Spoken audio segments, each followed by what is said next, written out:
한때 지구 전체를 쥐고 흔들었던 생명체.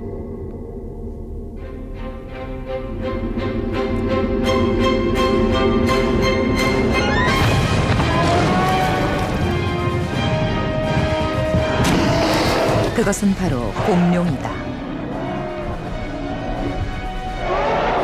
공룡은 그 어마어마한 크기로 이 땅의 모든 생명체 위에 군림했다.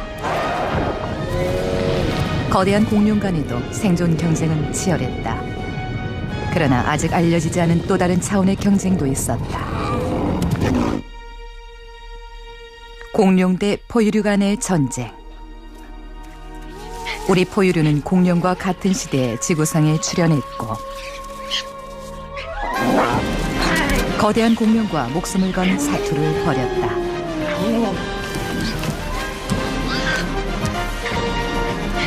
이 전투는 자그마치 1억 5천만 년이란 시간 동안 이어졌다.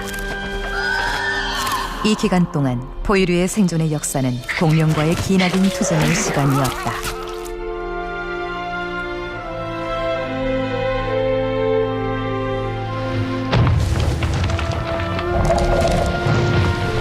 공룡은 그 크기로 포유류를 압도했다.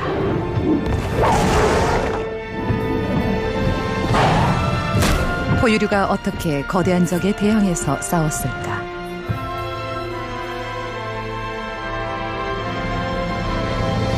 이것은 기나긴 공룡 시대를 꿰뚫고 살아남은 우리 포유류에 관한 이야기이다.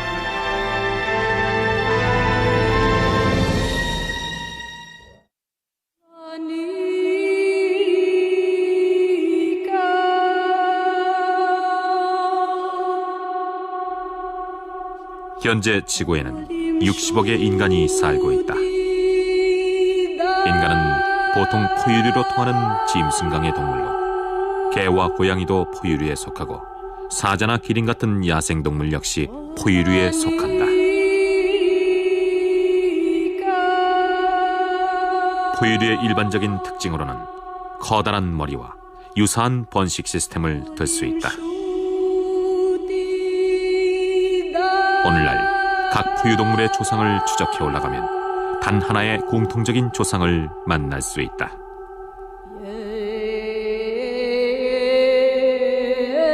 그 공통조상은 과연 어떤 동물이었을까?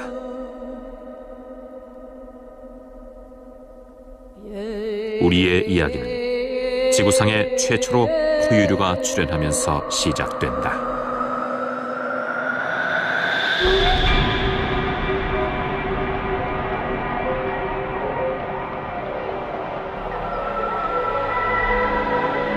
지구의 붉은 땅이 지평선 끝까지 펼쳐져 있는 뉴멕시코. 미국 남서부에 위치한 이 지역의 붉은 지층은 그 역사가 2억만 년 전까지 거슬러 올라간다.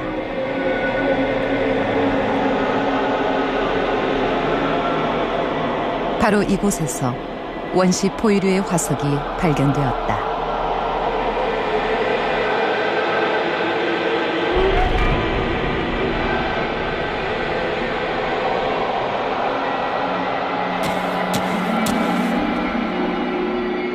뉴멕시코 자연사 박물관의 에이드리언 헌트 박사가 문제의 화석을 발견했다.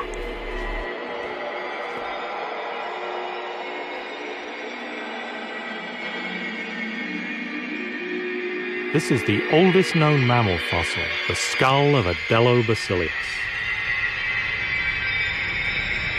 크기가 채 1cm도 되지 않는다. 하지만 이 화석은 포유류의 역사가 2억만 년 전부터 시작되었다는 것을 보여주는 매우 중요한 증거물이다. You can tell from this tiny skull that the living animal was no bigger than a mouse. But this tiny skull was the starting point for all mammals, including, of course, humans like us.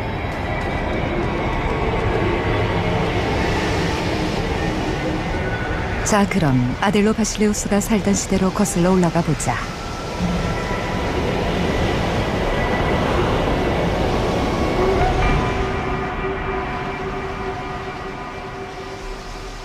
이곳은 2억 2천만 년 전의 지구다.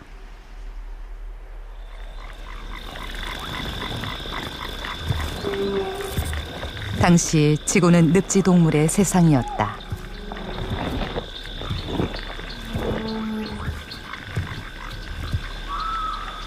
이것은 메토포사우루스다. 크기가 약 1m가량 되는 물에 사는 원시양 서류다. 그리고 이것은 크기가 4m에 이르는 원시파충류 데스마토스쿠스다. 몹시 험상궂은 모습이지만 데스마토스쿠스는 포식자가 아닌 초식동물이었다. 이렇게 큰 동물들이 우글거리는 세상에서 포유류의 조상 아델로바실레우스는 생태계 틈바구니에 숨어 간신히 목숨을 보존하고 있는 신세였다. 아델로바실레우스는 크기가 10cm밖에 되지 않았고 조그만 쥐와 같은 모습을 하고 있었다. 아마도 곤충을 먹고 살았을 것으로 추정된다.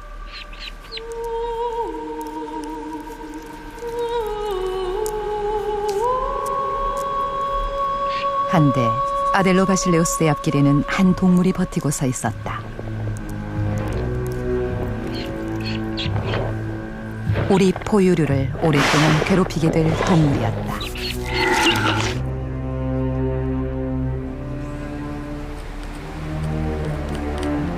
뉴멕시코 자연사박물관. 이곳에선 우리 숙적의 초기 세대를 만날 수 있다. 막 흙 속에서 모습을 드러내고 있는 공룡.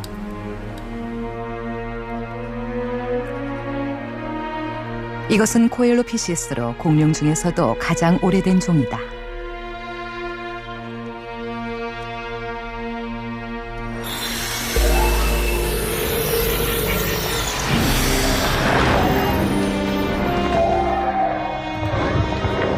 코엘로피시스는 2개의 가는 다리로 섰다. 공룡은 뒷다리 2개로 똑바로 서서 걸어다니는 파충류였다. 두발 공룡은 민첩하게 움직이는 것이 가능했고 이는 그들에게 있어 엄청난 강점이었다. These two groups of animals started at the same time. These two groups of animals competed for 100 million years in a fascinating evolutionary conflict. 공룡은 처음 나타난 그 순간부터 1m도 넘는 엄청나게 큰 동물이었다.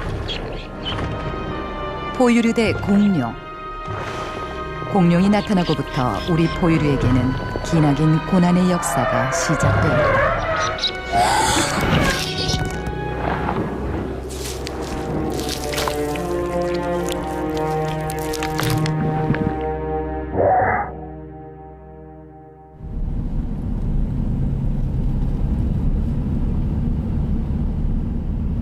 공룡 시대의 포유류는 살아남기 위해 어떤 고난을 겪었을까? 예일대학교 안에는 포유류가 어떤 어려움을 겪었는가를 상징적으로 보여주는 화석이 자리하고 있다.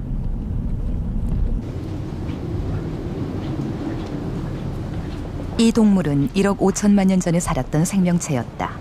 포유 동물이 출현하고 수년이 흐른 시점이었다.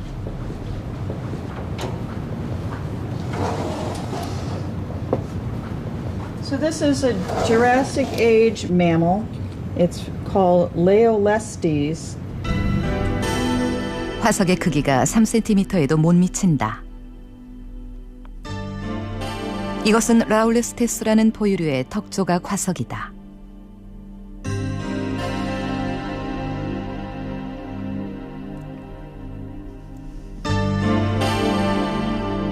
화석으로 미루어 볼 때 이 동물의 크기는 아마도 15cm 정도였을 것이다. 크기나 모양 면에서 아직도 아델로바실레우스와 거의 흡사하다.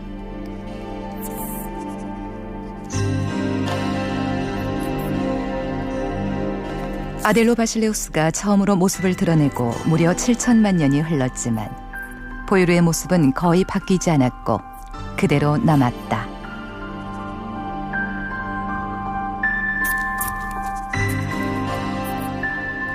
한데 어째서 똑같은 크기로 남아있었을까?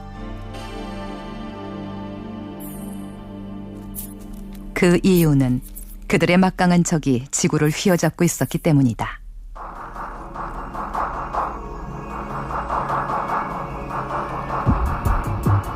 그렇다.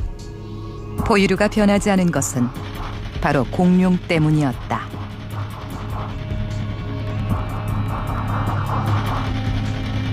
공룡은 진화의 측면에서 놀라운 성공을 거두고 있었다. 그들은 등을 뾰족하고 날카로운 뼈로 무장했고 발톱과 꼬리도 예리하게 펴렸다.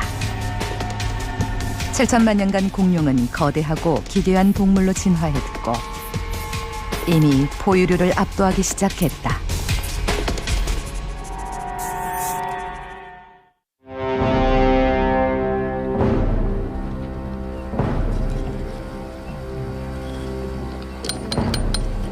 미국 북서부에 위치한 와이오밍주.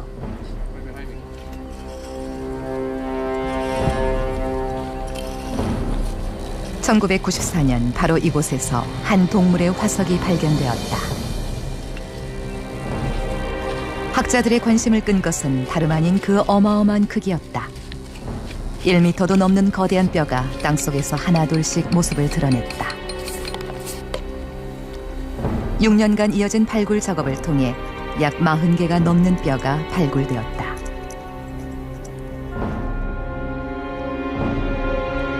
성인의 키를 훌쩍 넘기는 거대한 화석이 한 장소에서 무더기로 쏟아져 나오는 것은 매우 드문 일이었다.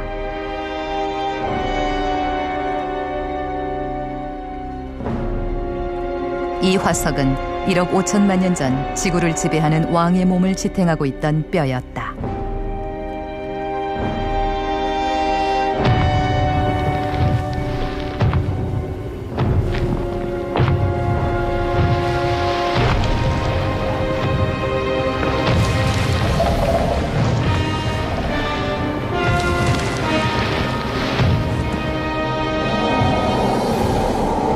이것이 바로 길이가 33m에 이르는 슈퍼사우루스로 이 지구상에 살았던 가장 큰 동물 중 하나다.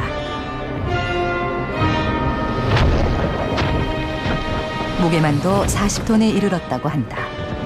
코끼리 8마리를 합친 무게와 같다.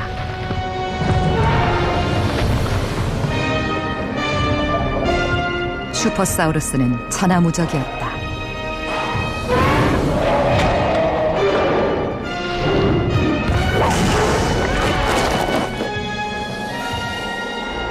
키가 10m나 되는 알로사우루스도 슈퍼사우루스 앞에선 어린아이나 다름없었다. 슈퍼사우루스는 5마리 정도가 무리를 이루고 살았을 것으로 추정되고 있다.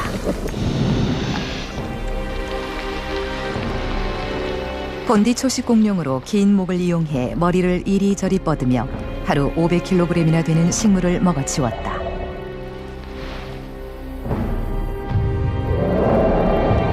가장 놀라운 것은 수명이다. 몸집이 큰 동물일수록 더 오래 사는 경향이 있다.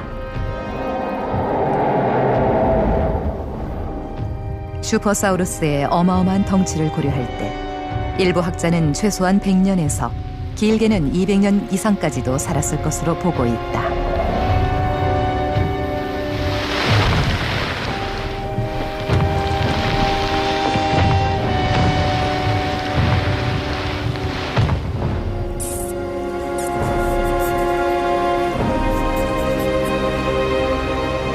포유류와 공룡이 출현하고 7천만 년이 흐른 시점.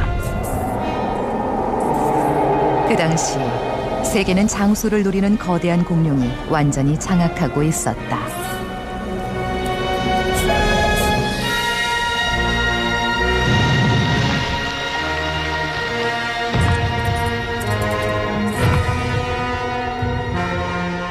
다른 어떤 동물보다 큰 몸집과 긴 수명을 지닌 슈퍼사우루스는 진화의 위협을 집약적으로 보여주는 궁극의 생명체였다.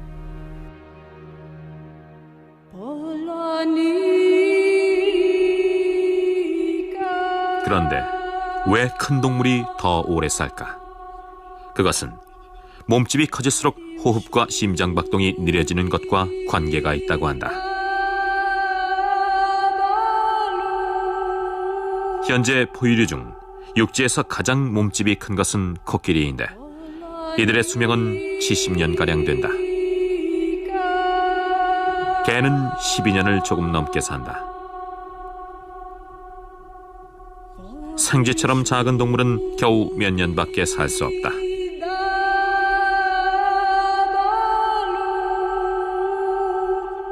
쥐처럼 작았던 라오레스테스도 고작해야 수년 정도를 살았을 것이다. 공룡은 한 세기가 넘도록 오래 살았고 포유류는 그에 비하면 아주 짧은 삶을 누렸을 뿐이다. 그렇다면 도대체 공룡은 어떻게 그렇게 커졌고 또 어떻게 그렇게 오래 살게 됐을까? 온난화는 식물의 성장을 촉진한다. 한데 이 사실이 거대한 공룡의 등장과 연관이 있을 가능성이 높다. 공룡 시대에는 지금보다 훨씬 더 심각한 온난화가 지구를 덮쳤다.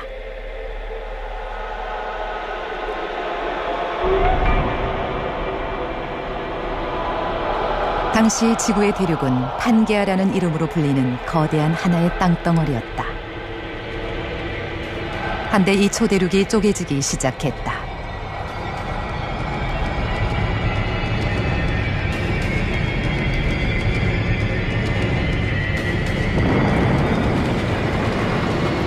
땅이 갈라지면서 화산이 격렬하게 폭발했고 이러한 활발한 화산 활동을 통해 엄청난 양의 이산화탄소가 대기로 풀려나갔다. 대기 중 이산화탄소의 농도는 대략 현재의 5배에 달했다.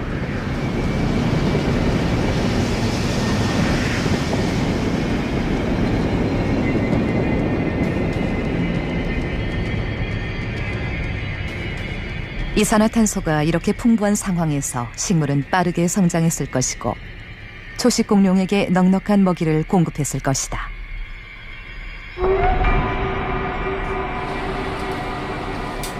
그런데 극단적인 지구온난화가 식물의 성장만을 촉진한 것이 아니었다. 학자들이 이산화탄소 농도가 높을 때와 보통인 상태에서 식물의 영양 성분을 비교했다.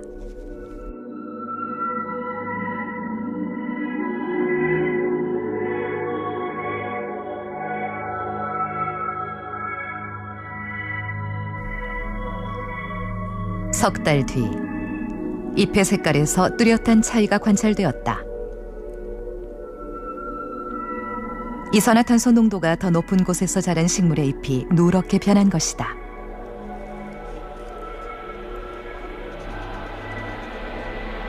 분석을 해본 결과 이산화탄소 농도가 높은 곳에서 자란 식물의 영양소는 보통 농도에서 자란 식물의 거의 절반밖에 되지 않았다.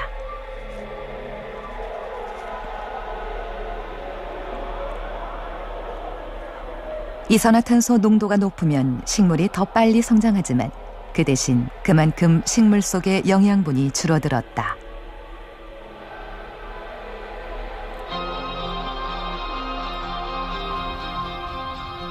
영양분이 적은 먹이가 공룡에게 어떤 영향을 주었을까? 케네스 카펜터 박사는 영양분이 적은 먹이로 인해 공룡의 몸집이 더욱 커졌을 것이라고 말한다.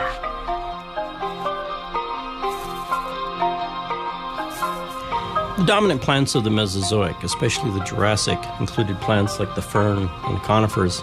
These are of low nutritional value.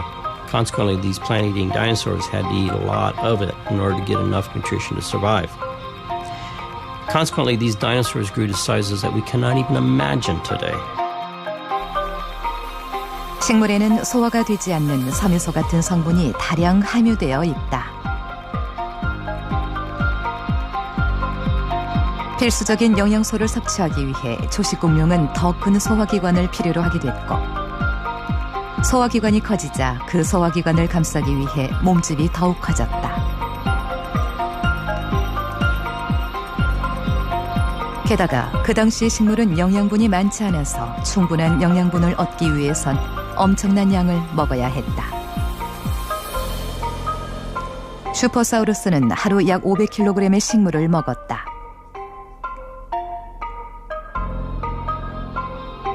공룡은 그 엄청난 양의 식물을 거대한 창자 속에 집어넣고 오랜 시간에 걸쳐 소화시켰다.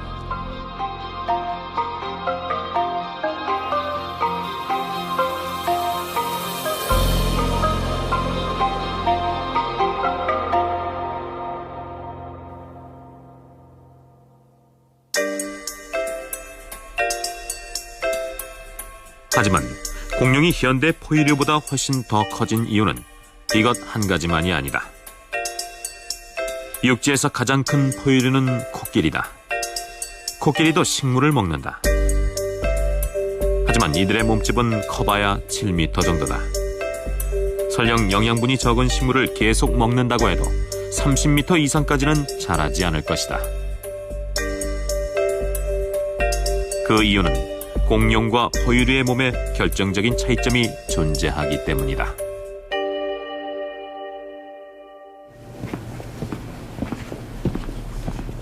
공룡은 포유류에겐 없는 것을 가지고 있었다.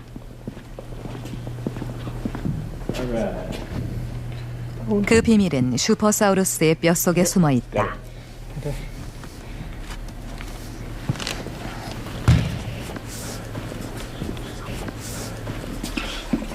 와이오밍 공룡센터의 데이브 러브레이스가 그 거대한 몸집의 비밀을 밝혀내기 위해 슈퍼사우루스의 화석을 자를 준비를 하고 있다.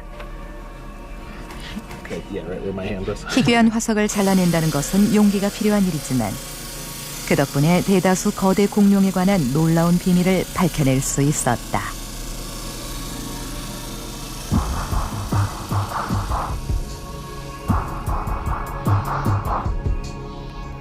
이것은 슈퍼사우루스의 갈비뼈를 가로로 자른 것이다.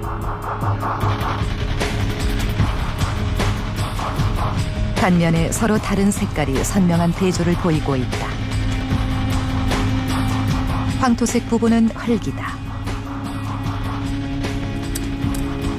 너무도 긴 세월 동안 흙 속에 묻혀 있었던 탓에 흙이 뼛속까지 스며든 때문이다.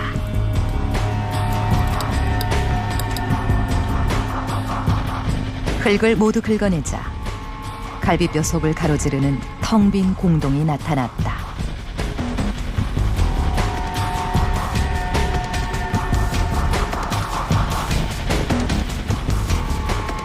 포유류는 갈비뼈 속에 이러한 공동 조직을 가지고 있지 않다. 그 의미는 무엇일까? If you look at this space right here, this is where an air sac would have been. This is an extension of the respiratory tract and actually increases surface area of the air sac system and increases oxygen supply to the organism. This is very important. 그렇다면 기낭이란 무엇일까? 갈비뼈 속의 빈 공간에는 한때 특수한 관이 자리하고 있었다. 이 관은 아마도 슈퍼사우루스의 뒷목까지 이어져 있었을 것으로 보인다. 그리고 관은 다시 커다란 주머니와 연결되어 있었다. 이 주머니가 바로 기낭이다. 기낭은 폐와 연결되어 있다. 그 말은 즉 슈퍼사우루스가 한 번 호흡을 할 때마다 폐뿐만 아니라 기낭으로도 엄청난 양의 공기를 들이마시고 산소를 다량 흡수할 수 있었음을 뜻한다. 대단히 효율적인 호흡 시스템을 갖고 있었던 셈이다.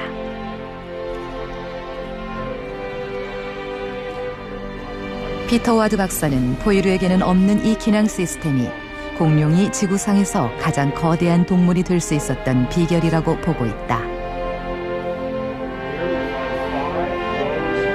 With the air sac system, the Jurassic dinosaurs were able to use this oxygen, and there was a size increase. With more oxygen coming to the tissues, there's more energetics that are allowed, and you can get very big. With this very efficient air sac system they did, and this gigantism at the end of the Jurassic is surely related to the presence of the air sac system.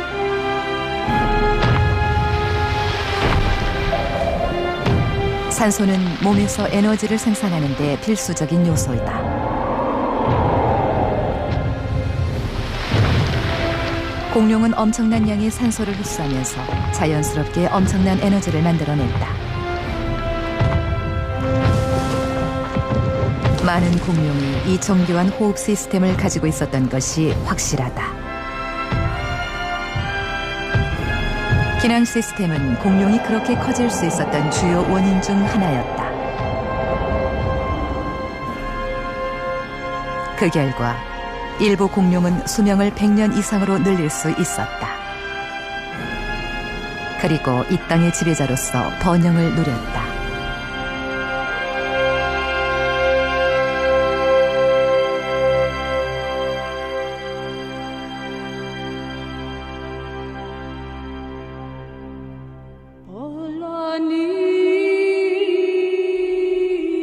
우리의 먼 조상 라오레스테스.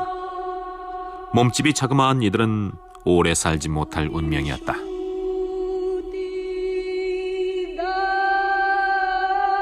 하지만 결코 멸종되지 않았고 세대에서 세대로 삶의 사슬을 이어갔으며 그 결과 오늘의 우리가 있다.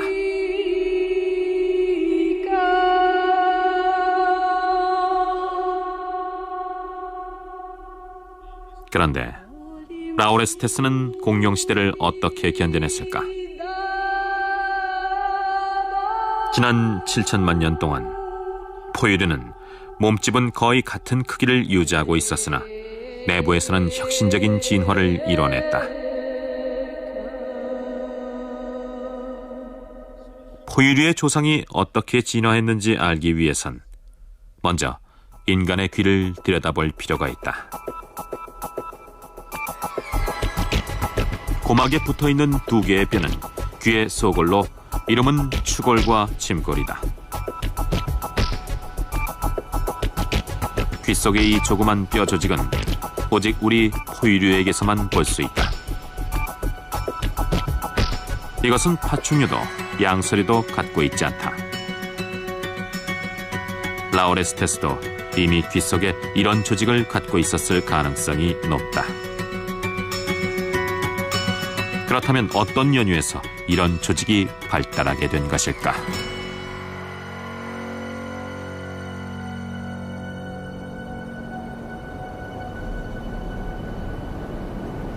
1억 5천만 년 전 지구는 거대한 공룡들이 활기를 치던 곳이었다.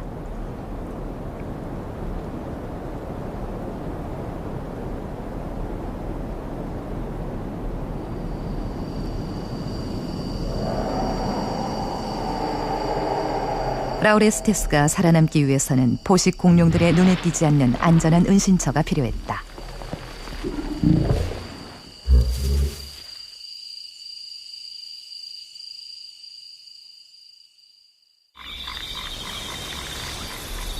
이들이 택한 것은 바로 밤이었다.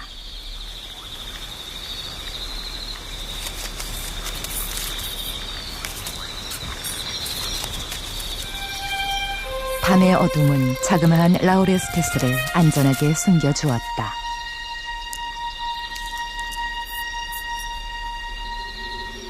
공룡은 밤 동안은 잠을 잤다. 밤은 공룡으로부터 자유로운 세계였다.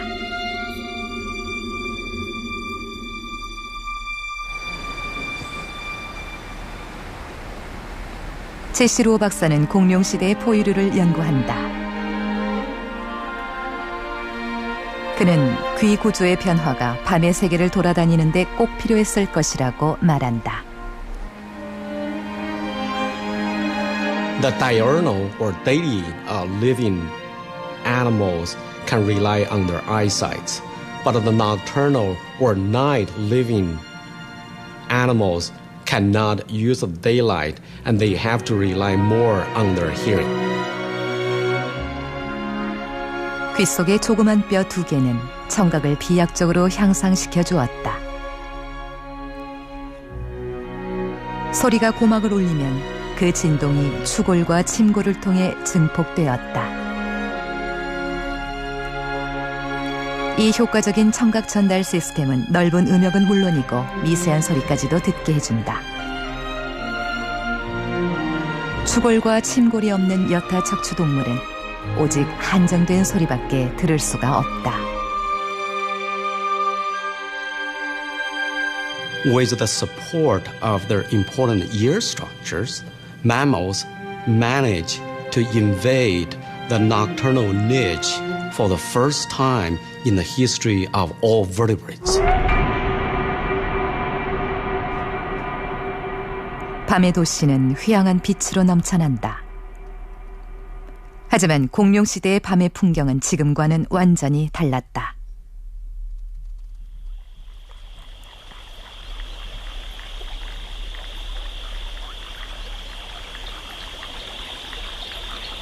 달이 아예 뜨지 않는 밤도 많았다. 그런 밤은 아무것도 보이지 않는 완전한 암흑 그 자체였다.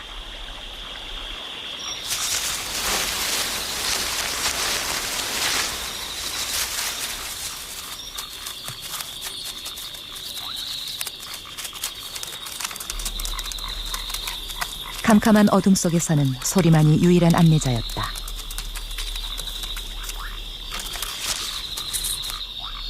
이런 암흑 속에서 생존의 가장 중요한 열쇠는 미세한 소리를 잡아내는 능력에 있었다.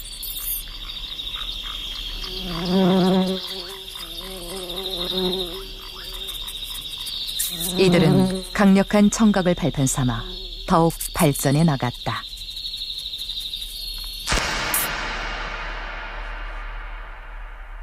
한데 각기 다른 소리를 구분할 수 있는 고도의 능력이 귀의 조직만 발달시킨 것이 아니었다.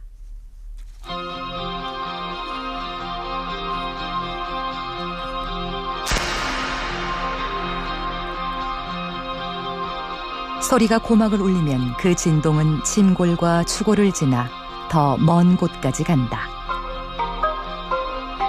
그리고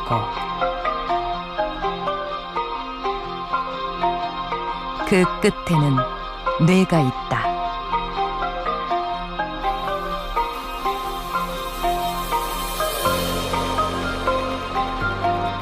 루어 박사에 따르면 포유류가 야행성 기질을 가지게 된 즈음부터 뇌가 공룡과는 다른 방식으로 진화하기 시작했고 마침내 독특한 조직을 형성하게 되었다고 한다. One of the most important factors for mammals to develop larger brain is mammals have a new structure called neocortex. By developing this neocortex structure that made up the cerebral hemisphere, you are able to accommodate more neurons in your brain to integrate the information, to differentiate the information much better. 그러나 진화로 인해 뇌가 커지면서 포유류가 감수해야만 하는 희생도 있었다. 활성화된 신경세포가 붉게 변하자마자 그 영역이 다시 파란색으로 바뀐다. 여기서 파란색은 혈관의 혈류량이 늘었다는 뜻이다. 뇌가 필요로 하는 에너지를 충당하기 위해 이 부분으로 혈액이 몰려든 것이다.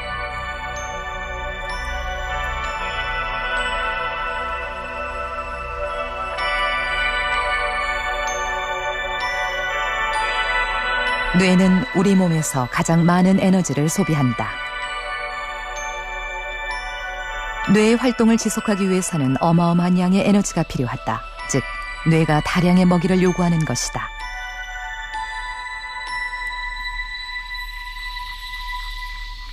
따라서 포유류에게는 열량이 높은 곤충이 매우 중요한 영양 공급원이었다.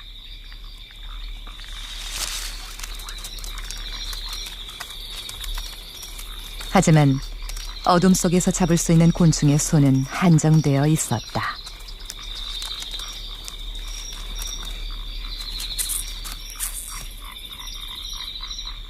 포유류는 뇌가 요구하는 열량을 공급하는 것만으로도 벅찼을 것이고 그런 상황에서 몸집을 키우기란 어려운 일이었을 것이다.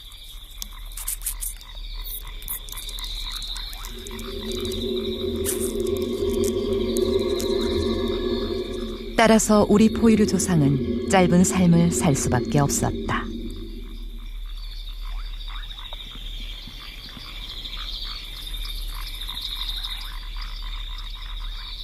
포유류의 뇌는 밤의 어둠 속에서 진화했으나 여기엔 희생이 따랐다. 그들은 장수를 누리지 못했다.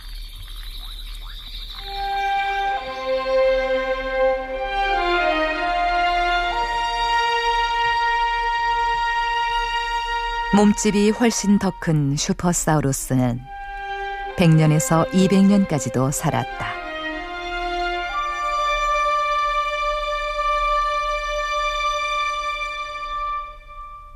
반면 몸집이 작은 라우레스테스는 고작 몇 년밖에 살지 못했다. 두 종 간의 수명의 차이는 절대로 좁혀질 수 없는 것이었다. 하나, 다시 돌이켜보면 이들의 짧은 수명은 공룡이 대적하는 가장 큰 강점이기도 했다. They have very short generation time and they reproduce fast and they reproduce many.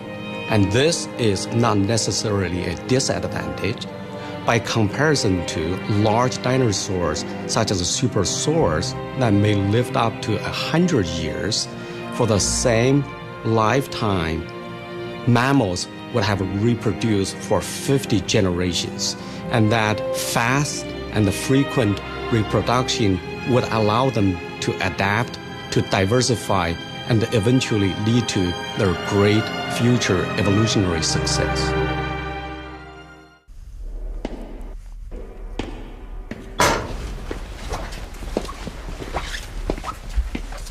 베이징의 중국 과학 아카데미.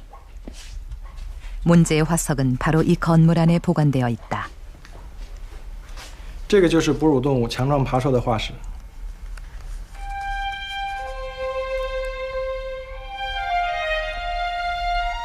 이 화석에서 가장 눈에 띄는 점은 바로 크기다. 이것은 50cm가 넘는다. 포유류는 지구에 출현한 이래로 늘 쥐만한 크기를 유지해왔다. 한데 갑자기 커다란 포유류가 모습을 드러낸 것이다.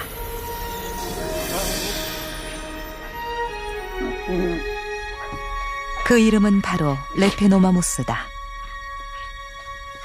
이 화석은 공룡시대 포유류의 모습이 연약하고 초라했으리라는 시각을 완전히 뒤집어 놓았다.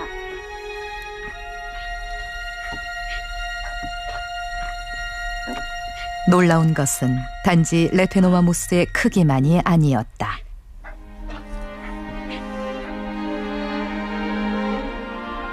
위안킹왕 박사는 포유류의 진화를 연구하고 있다. 레페노마무스의 가장 놀라운 점을 드러내준 것이 바로 이 화석이다. 중앙의 조그만 조각들은 공룡의 이다. 레페노마무스의 화석은 푸시타코사우루스라는 공룡의 이와 함께 발견됐다. 最有趣的就是这个部位，正好在强壮爬兽胃的这个部位，有一个鹦鹉嘴龙的幼年个体的化石。 레페노마무스의 위장 속에서 공룡의 화석이 나왔다. 도대체 어떻게 된 것일까? 强壮爬兽吃了小型恐龙鹦鹉嘴龙幼崽的证据。 지금까지는 힘이 약한 포유류가 공룡의 먹이가 되었으리라는 것이 정설이었다. 그런데 포유류가 반격을 시작했다.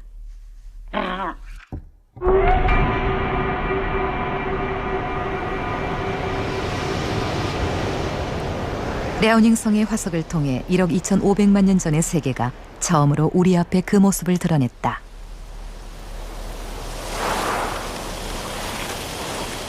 당신은 호수와 숲의 세계였다.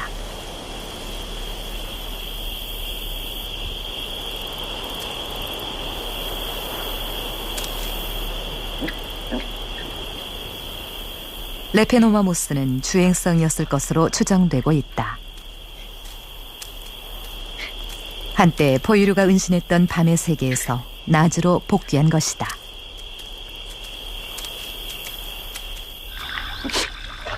레페노마무스의 크기로 미루어 봐도 굳이 어둠 속에 숨어 있을 필요가 없었을 것이다.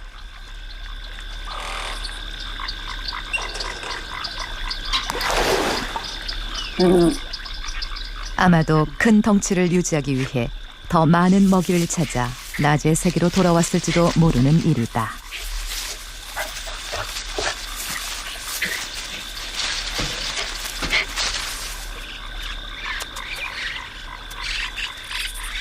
어린 푸시타코사우루스 때다.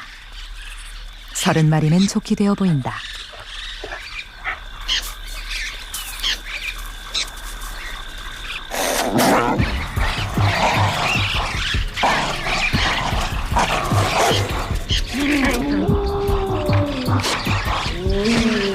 어린 새끼가 어미 곁으로 달아난다. 푸시타코사우루스는 초식 공룡이었다. 따라서 싸움을 할 수 있는 강력한 무기가 없었다. 공룡 대 포유류. 고생물학적으로 완전히 백지로 남아있던 시기, 공룡을 잡아먹고 사는 포유류가 실제로 존재했었던 것이다. 很长时间以来，我们一直认为恐龙时代的哺乳动物都是像老鼠那么大，是在夜里活动的，是生活在恐龙的阴影下面。大型的哺乳动物的出现是在很晚以后的事情。爬兽的发现彻底改变了我们这个认识，在它的食物里面还包括了小型的恐龙，它是在和恐龙的竞争中不断的发展和进化的。强壮爬兽的这个发现就证明了这一点。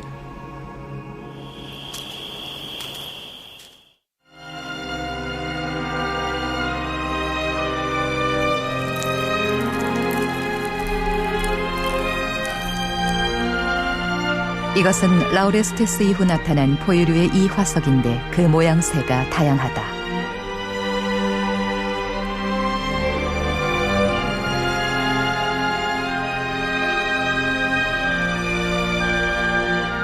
날카롭고 뾰족한 이, 편편하고 납작한 이. 이의 모양이 이렇게 다양하다는 것은 당시 다양한 종류의 포유류가 살았다는 사실을 보여준다. 공룡 시대에 걸쳐 포유류는 비록 같은 크기로 남아있었지만 각각 다른 종으로 다양하게 분화하는 데 성공했다. 이것이 짧은 수명을 대신해 포유류가 발전시킨 생존 전략이었다.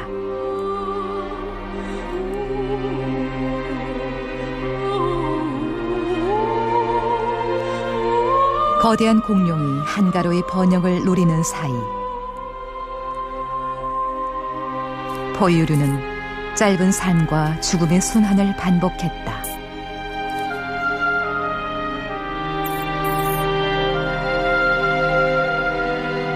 그리고 이들 앞에는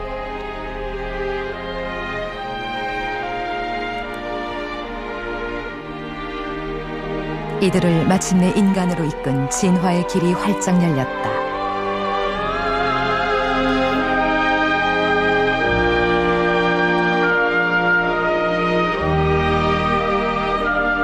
공룡이 멸망한 뒤 포유류의 몸집은 더 커졌고 그에 따라 더 긴 수명을 누릴 수 있게 되었다. 또 세대가 빠르게 교차되면서 이들의 뇌의 크기도 점차 커졌다.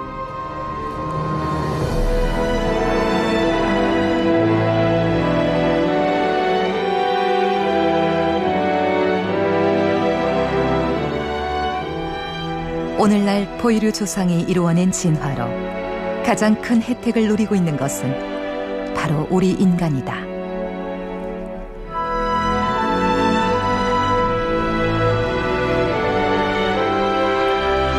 우리는 생각을 하고 또 기뻐할 줄도 안다.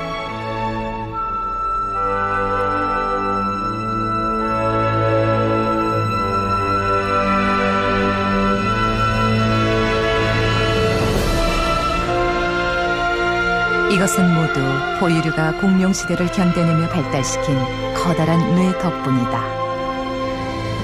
우리가 생각을 할 수 있는 것 역시 수십 수백억의 삶이 이어달리기를 끊임없이 이어온 덕분이다.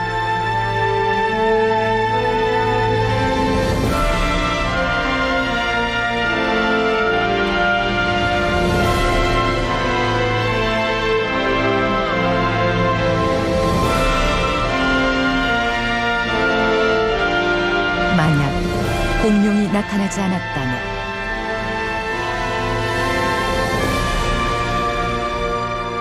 만약 공룡이 그토록 오랜 시간 지구를 지배하지 않았다면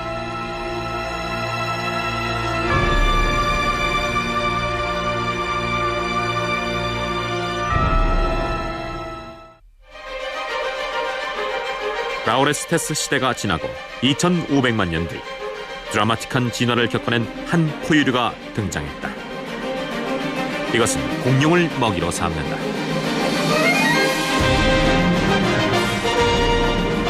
공룡의 진화 또한 계속 이어진다.